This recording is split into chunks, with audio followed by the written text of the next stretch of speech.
How do you continue a family tradition that started with a heartfelt connection? Greer and Mia and their family have a powerful story to share. It began with a bracelet sale that turned into a fundraiser for the Rose. But it's more than raising money. It's about honoring a loved one's memory and making a difference. Learn how these teenage sisters brought awareness to a critical issue and inspired all of us here at the Rose. When you subscribe to our show, you help us grow. Someone you know may need to hear this story, so please share with your family and friends and consider supporting our mission at therose.org. Let's talk about your breast.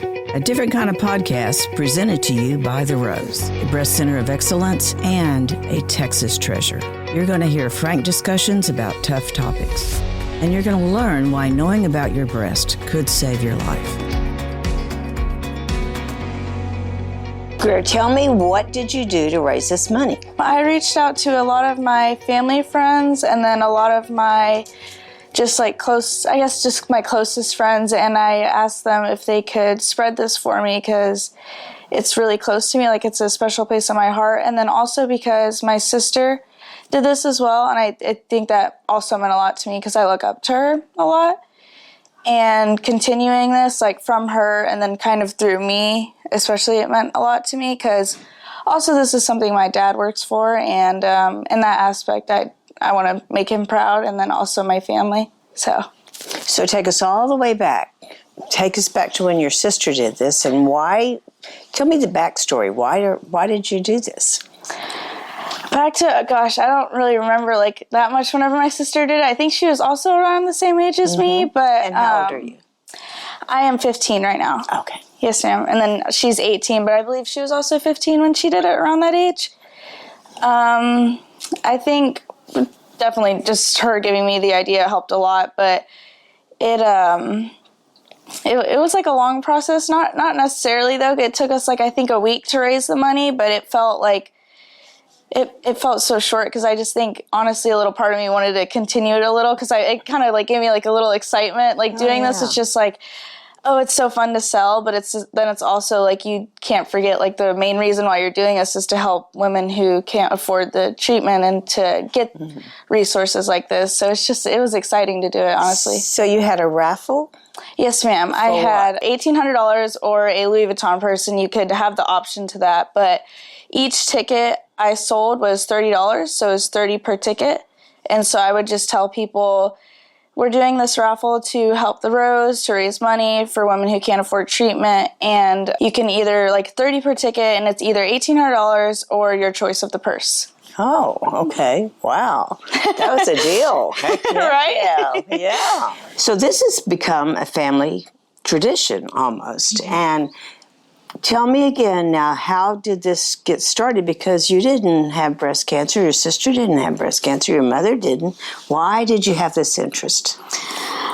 So one of my mom's like closest friends, I know they grew up together and they lived like a little bit together, and she had breast cancer and she fought a lot, and I just think it's like close to me because she was always like around us. She always kind of cared for us like she would like her own kid or like somebody really close to her.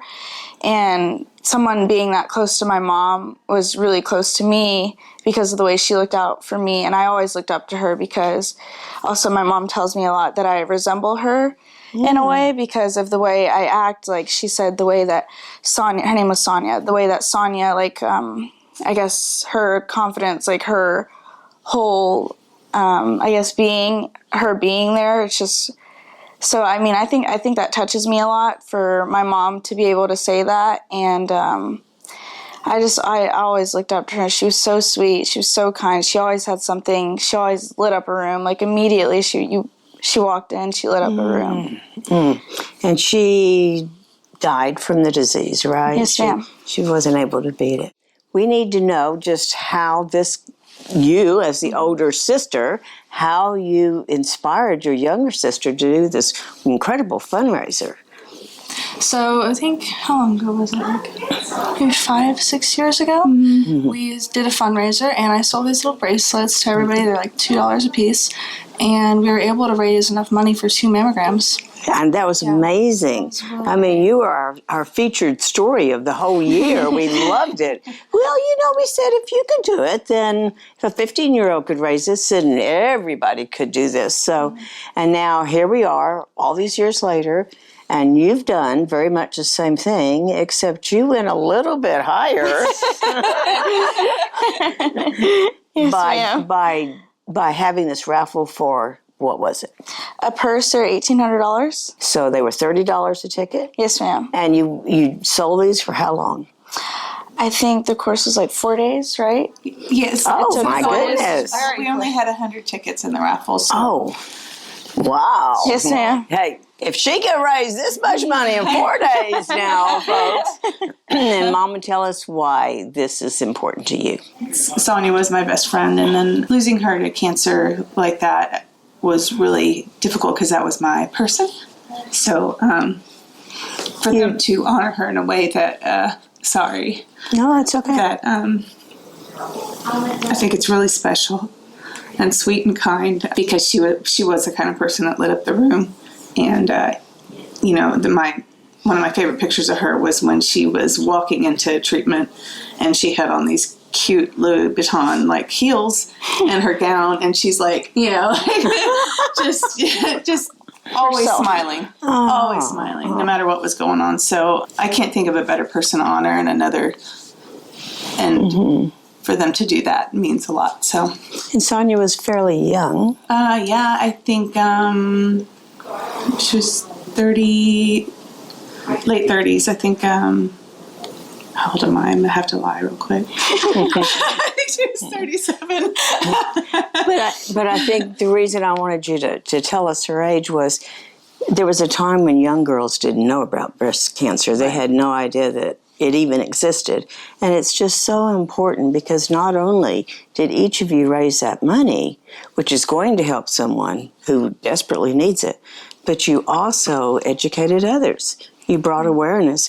And a subject that not a lot of young women are easy talking about, but because you had this incredible desire, you did. So congratulate yourself. Thank you so much. Be proud of yourself. Thank you. And we thank you so much for all of this. This really means a lot. That's just as well. Thank you for joining us today on Let's Talk About Your Breasts. This podcast is produced by Speak Podcasting and brought to you by The Rose. Visit therose.org to learn more about our organization.